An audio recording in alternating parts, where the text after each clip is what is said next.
First reading. A reading from the book of Wisdom, chapter 3, verses 1 to 9.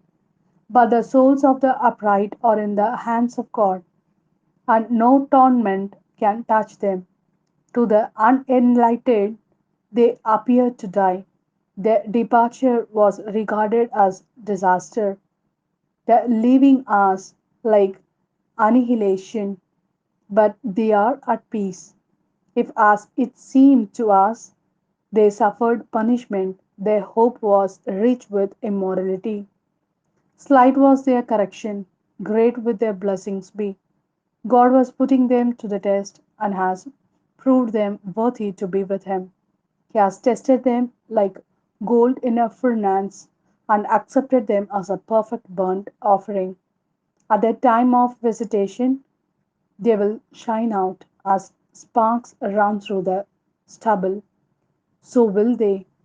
They will judge nations, rule over peoples, and the Lord will be their king forever. Those who trust in him will understand the truth. Those who are faithful will live with him in love. For grace and mercy await his holy ones, and he intervenes on behalf of his chosen. This is the word of Lord. Thanks be to God. Second reading. A reading from the letter of St. Paul to the Romans, chapter 6, verses 3 to 9. You cannot have forgotten that all of us, when we were baptized into Christ Jesus, were baptized into his death. So by our baptism into his death, we were buried with him, so that as Christ was raised from the dead by the Father's glorious power, we too should be living a new life.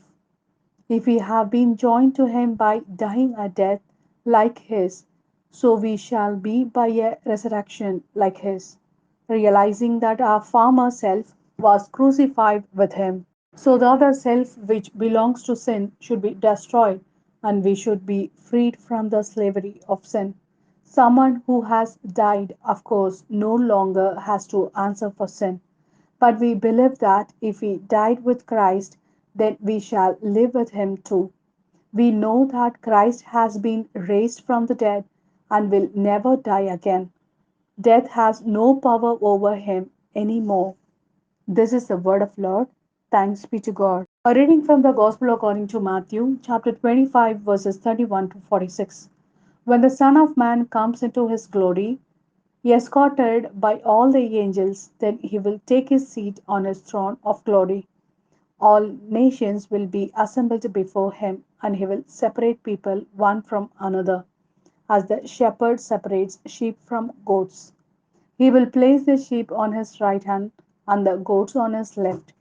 Then the king will say to those on his right hand, come, you whom my Father has blessed.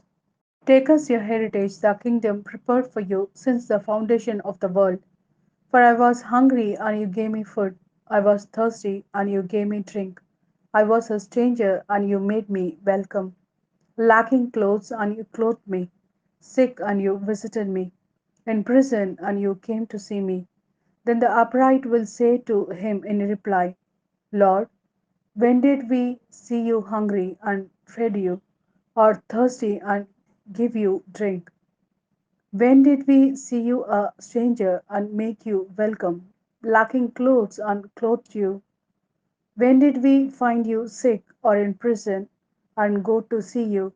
And the king will answer, in truth I tell you, in so far as you did this to the one of the least of these brothers of mine, you did it to me.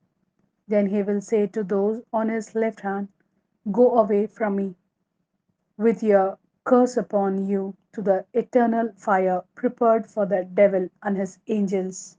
For I was hungry, and you never gave me food. I was thirsty, and you never gave me anything to drink. I was a stranger, and you never made me welcome. Lacking clothes, and you never clothed me. Sick and in prison, and you never visited me. Then it will be their turn to ask, Lord, when did we see you hungry or thirsty, a stranger or lacking clothes, sick or in prison, and did not come to your help? Then he will answer, in truth I tell you, In so far as you neglected to do this to one of the least of these, you neglected to do it to me, and they will go away to eternal punishment, and the upright to eternal life.